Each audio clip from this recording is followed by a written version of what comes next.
You're listening to the DC Real Estate Podcast, the podcast where we focus exclusively on all things local to the DMV area. Local investors, local knowledge, local experts. Our journey starts now.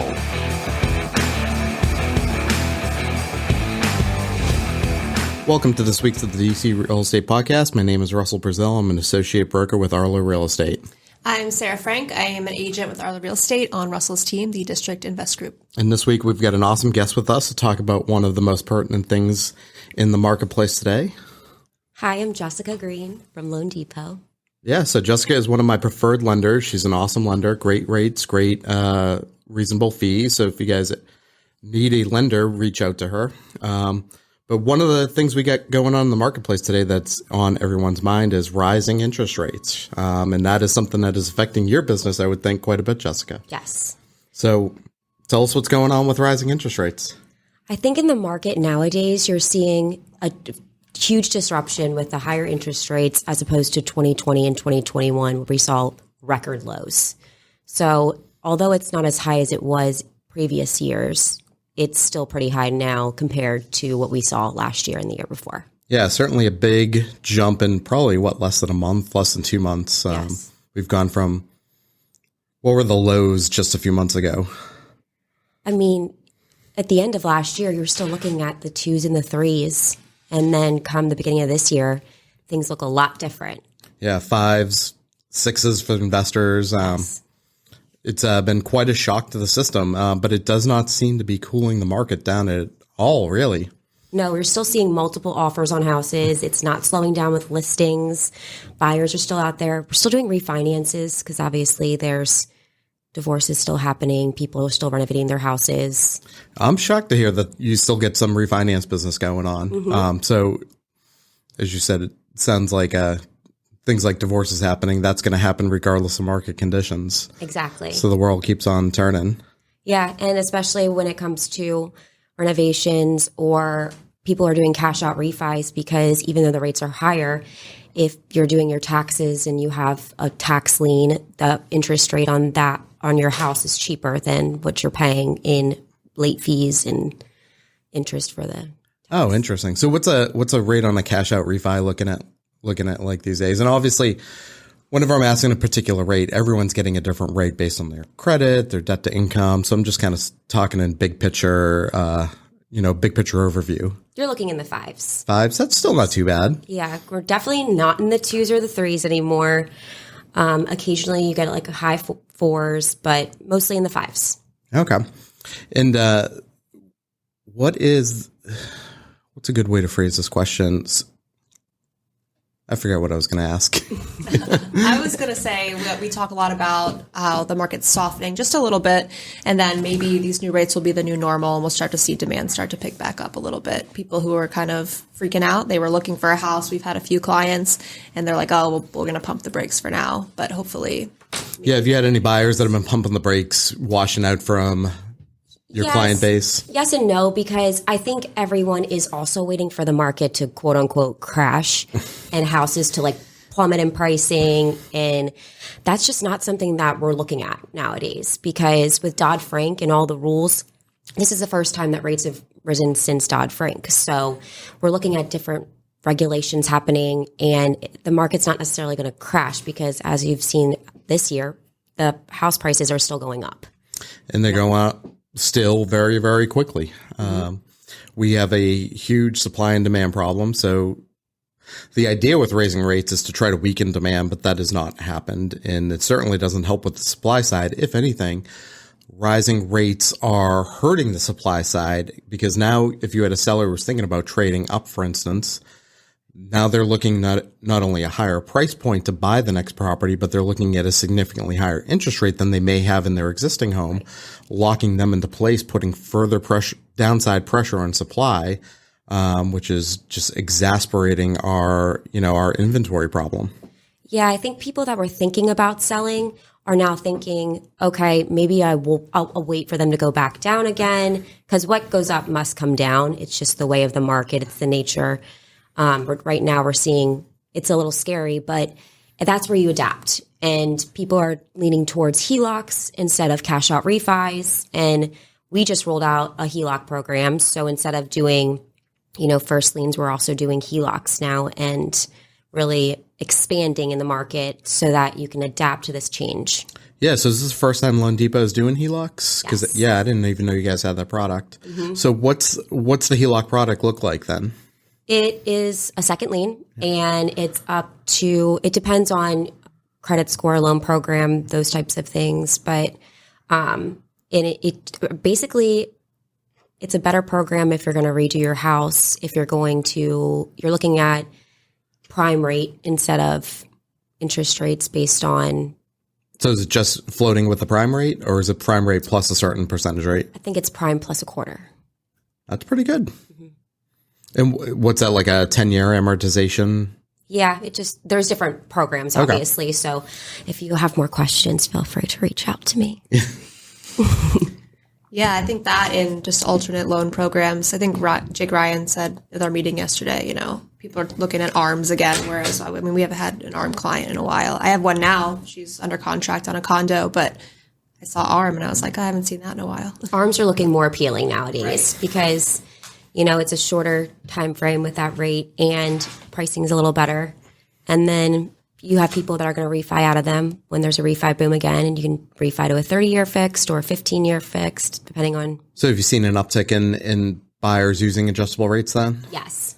What would you say? So I'm guessing a year ago this time, we're probably doing almost no adjustable rates. No, none at all. And what would you say, like, if you had to guess, what would be the percentage of buyers you see doing them now?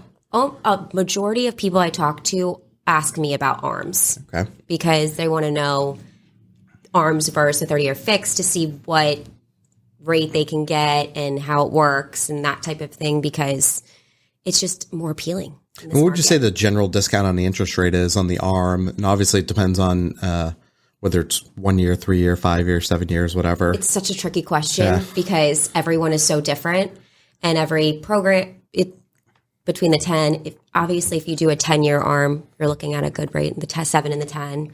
It's a little different for the 5. But it depends on, obviously, so many things. Yeah. I've got an ARM on my primary residence that I'm kind of sad that I did not refinance into a fixed rate in the last couple of years, because it's set to reset in December. And I think my rate is whatever the 5-year treasury is plus 2%. So it's going to jump up to like 5.25 but depending on what rates will be in December. Yeah. For my first house in 2013, I did an ARM because they were really appealing then. And the rate was in the 2s. Yeah. I mean, for most of our entire lifetimes, for everyone in this room, I think we've been in a falling interest rate environment. So having an adjustable rate pretty much any time over the last 40 years worked out well. Having one now, as we're in a rising interest rate environment, is a different story altogether. I think people are just trying to look to see what alternatives there are to keep the rate as low as possible, even if it's for a short amount of time. Yeah, kick the can down the road, refinance, get another 30-year loan to spread that back out further. But if you can save a few $100s a month, an adjustable rate might be the right product today. Yeah, because typically you see the market changing every 7 years or so, where you see a refi boom, and that's usually people refinance once in their term of their loan because the rates do go down, as we saw in 2020 and 2021. It was shocking. And most loan officers and real estate agents could say 2020 was probably their best year. Not only quarantining, where you could really focus on work, but the rates being incredibly low. Yeah, it was definitely probably the best year of many people's business across all the real estate professions the last few years. So is Loan Depot, many of the loan companies have been laying off tons of like the back office people. Has Loan Depot been doing any of that, or? Not as big as some other companies, but obviously there is adapting and trying to flow with the changes in our company. You are seeing people taking different roles in those types of things, or it's the people that have been in the business. So I've been in the business over 10 years, and I've seen it in 2018 when the rates went up again, and they were hitting the 5s then. And then 2 years later, they were back in the 2s. So it's kind of something you flow with, and you're seeing people that have been in the business a while. They know what's going to come.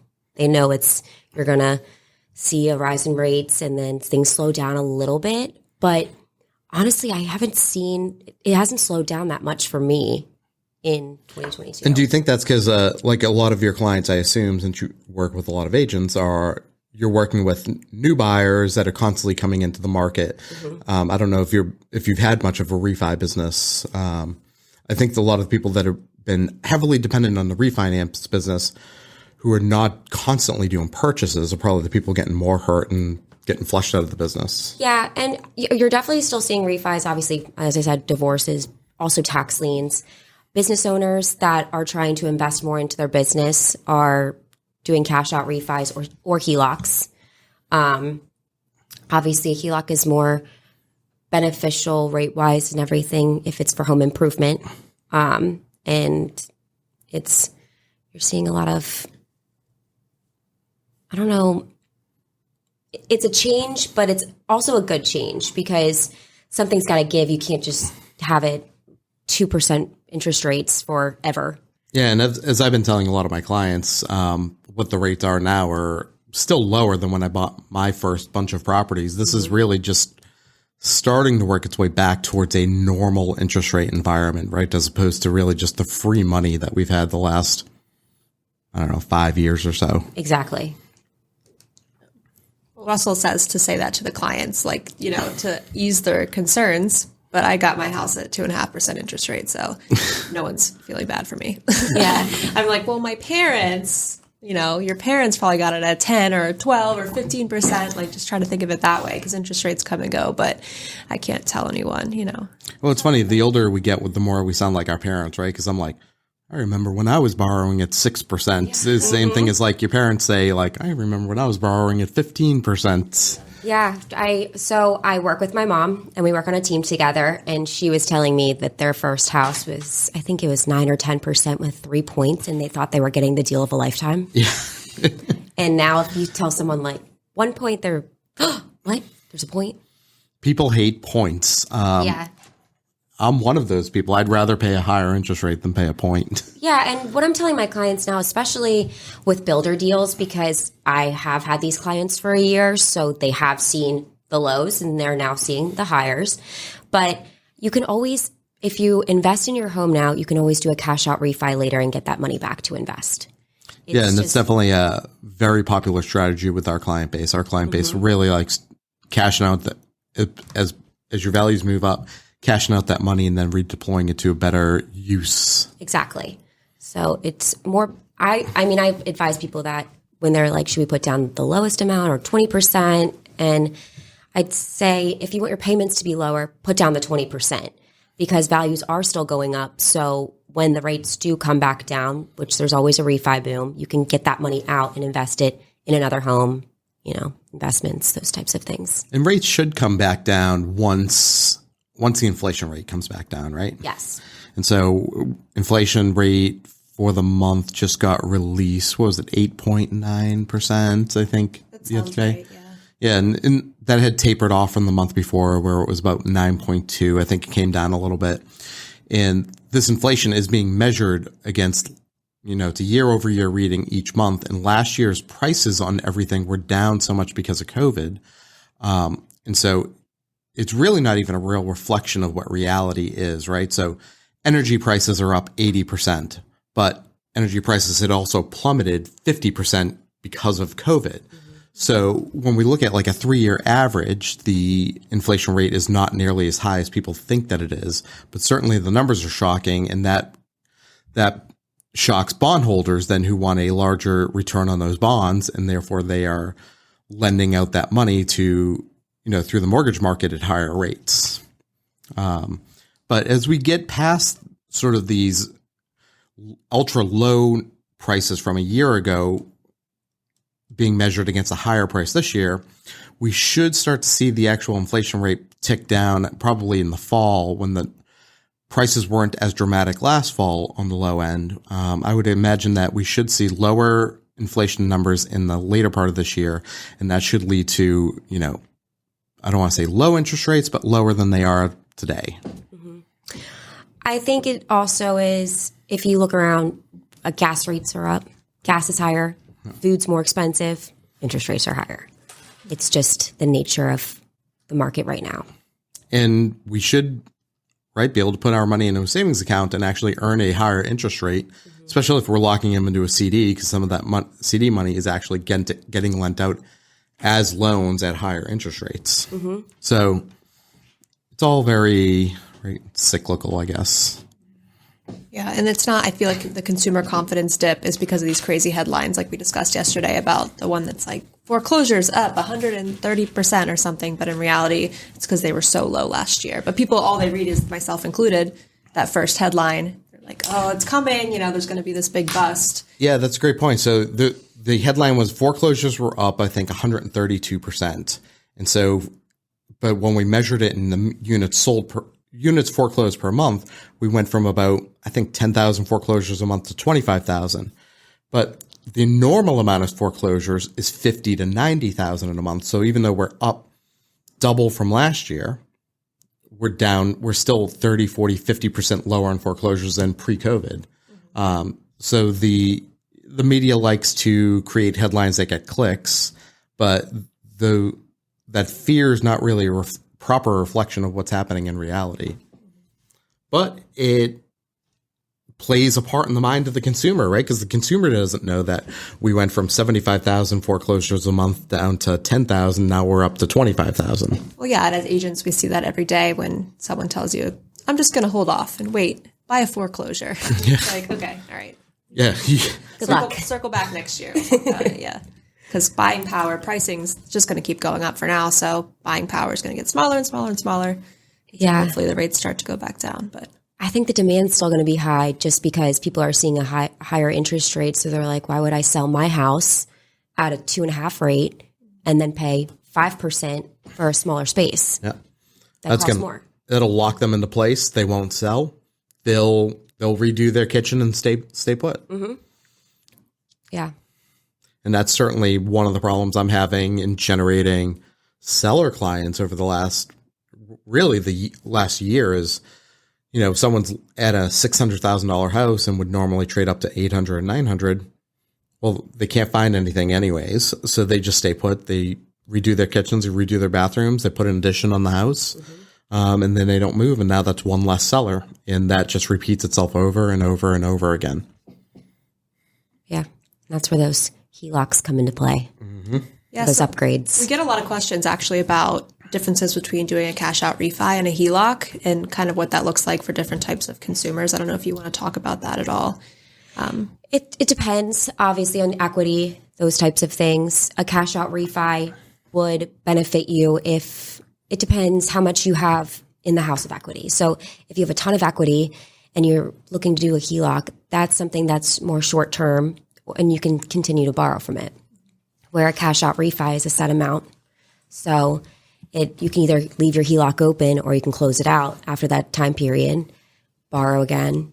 But with the cash out refi, it's just a set amount that you can either pay off debt or do your upgrades. And in this market, the cash out refis they're more divorce, IRS situations. They're the situations that people can't control, so they're forced into that. And with the HELOC, you're not paying any interest unless you're actually pulling that money out and using it. If you're doing cash out refinance, you're paying that interest no matter what. Exactly. So the HELOC is going to add a lot more flexibility, especially if you don't know what you're doing with the money. Mm-hmm. What's the highest LTV on a HELOC you guys will go to? It depends. So it's 80%, and then with VA, it's up to 100%. Wow. Well, I guess their loan goes up to 100%, so that makes sense. But pulling 100% out of your house is probably not something we advise you to do. Yeah, definitely. That's like a tax situation, bad divorce, maybe. Yeah, those are the people that are really paying someone out. Yeah. I get 1 or 2 calls a year where we're trying to do the math on selling their house. I'm like, you get $20,000 to bring to the table Yep. And it's usually because of a cash out refinance or a HELOC. And people forget that's going to be paid off when you sell the house. Yeah. Yeah. And two, people I think underestimate, myself included, before I got more educated about it. I didn't realize there's like closing costs, for doing those types of things. So I had a friend who's doing renovation over in the Capitol Hill area, and the loan he was using just wasn't going well. So he thought about refinancing, and it would have cost him almost as much in closing costs as it would to like do the refinance and then finish the renovations. It was like a renovation loan. Yeah. So he was like, why would I do that? But The government likes their recordation taxes. yeah, for sure. And it's funny because that is something we are constantly pushing back on the Montgomery County Council on is recordation taxes. It's a very easy way for them to raise extra revenue. So they constantly bring it up, the idea of raising taxes through recordation taxes, and realtors are constantly pushing back against that. Makes sense. And luckily, the last 5-6 years, we've been very successful in pushing back their efforts. But they did 5 or 6 years ago raise the recordation tax, which, as realtors and lenders, we don't really like. Yeah. Changes a lot for us, especially when you're dealing with builder deals, because you have first-time home buyers that are seeing one amount if they buy a house in Montgomery County, but then a lot of people are leaning towards new construction because they can't get those houses that they want, so they're paying the full amount as opposed to paying 50-50 with it. Yeah, and as Jessica's alluding to here, when you're buying from a private seller, you're typically splitting the transfer and recordation taxes half between seller, half between buyer. But as you said, when the buyer is buying from new construction, they're paying the entirety of that. So they're paying double the amount of taxes, which is significant. It's thousands and thousands of dollars. Which changes the game because the numbers we're quoting with the initial pre-approval is half that amount. Yeah. But then they say, oh, we're looking at a new construction at, this builder, and then I'm doubling those fees. And they're like, wait, why is it so much more? It happened to me yesterday. Yeah. And it's $5,000-$10,000. Obviously, the higher the price goes, the higher and higher these taxes go. And it's significant. The most significant closing cost when you're buying is the transfer and recordation taxes. Mm-hmm. Consumers get angry at the lenders or the agents, but it really it's the government getting their piece, which is thousands and thousands of dollars. Yeah. It's unfortunate, but it is what it is. Mm-hmm. And then the first-time home buyers don't really feel that perk of not paying the state transfer tax because they're paying both sides, so they don't really get that discount. Yeah, paying the seller side, and much harder to do this during the market we've been in. But like one of the strategies I like to and sort of hide what our closing costs are is that either to up our price and get a seller subsidy, get the seller to pay some of those transfer taxes, or which I think a lot of people don't like to do. I like to raise my interest rate and get a lender credit to, cover some of my transfer taxes. Do you have any clients that do that? I have 2 right now. Okay. So I have 2 purchases that went up probably like 0.5%, and one's getting $10,000 towards closing, and the other's getting about 7 or 8. Yeah, I mean that's one of my favorite things to do, and people rarely do it. We always we call it cocktail party syndrome. People at cocktail parties like to brag about getting the lowest interest rate possible. Nobody likes to brag about paying purposefully a higher interest rate, even if it's more beneficial to. Yeah. And you saw a lot of that in 2022 because you're not 2022, 2020 as well. Yeah. Because the rates were so low. So you're going up, you're still under 3, but you're getting all your closing costs paid for by that interest rate. Yeah. So you might be going from 3 to 3.5% and then getting. Yeah. Or even when I was going as low as 1.99 on FHA. So they were going up to 2.5% and getting over a point in credits. So I've never seen an interest rate that low on any CD or alter I've closed. It was wild. What's the highest interest rate you've seen? It's got to be recent, because you've been doing this 10 years, so it's got to be a pretty recent interest rate. Yeah. What's the highest one you've seen so far? The highest I've quoted, I haven't quoted in the 6s yet. Okay. So 5.99, almost 6. I've seen a couple of 6.5% quotes during this, really? But those aren't any. Yeah. So I was paying 12 years ago when I bought my first properties for investment properties, I was paying 6 to 6.5 and anyway, so it doesn't seem that high to me per se. But I saw a 6.5 yesterday.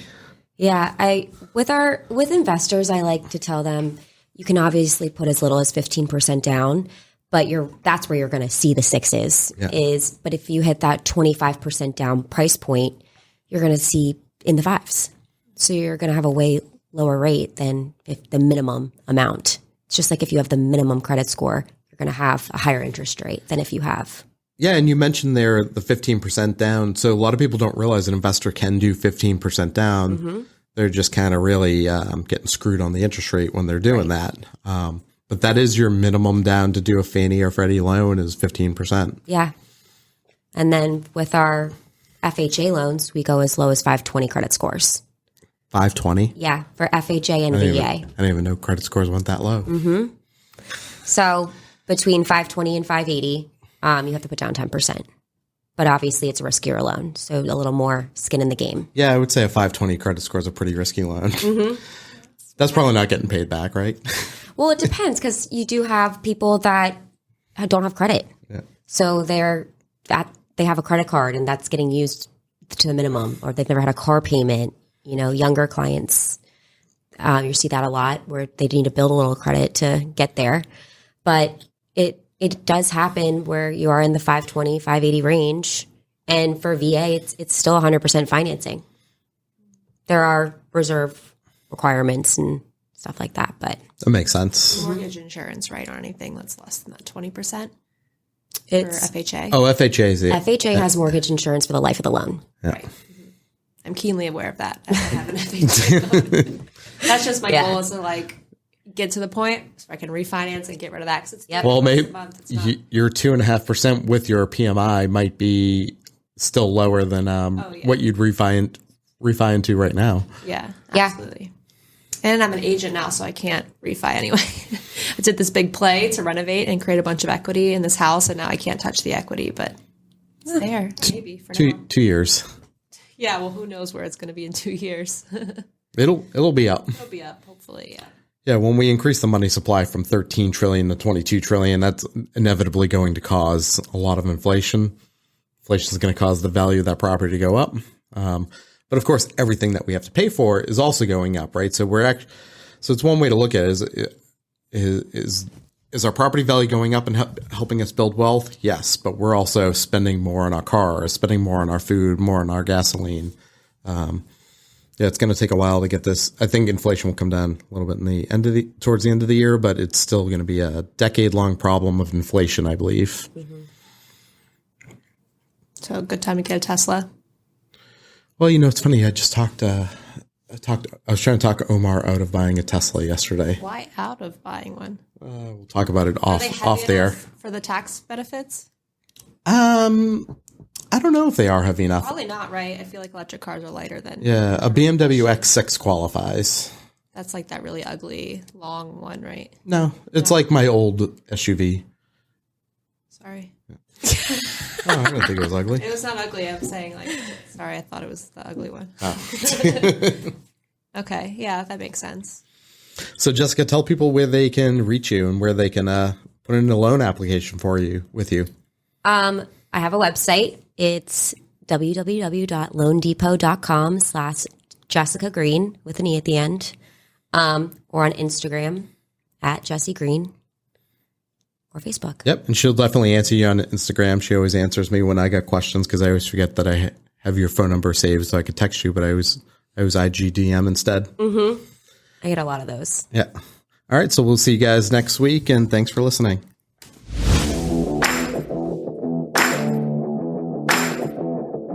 Thanks for listening to the DC Real Estate Podcast. We hope you enjoyed the show.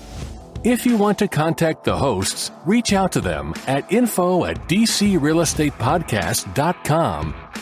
Don't forget to subscribe, rate, and review the show wherever you access your podcasts.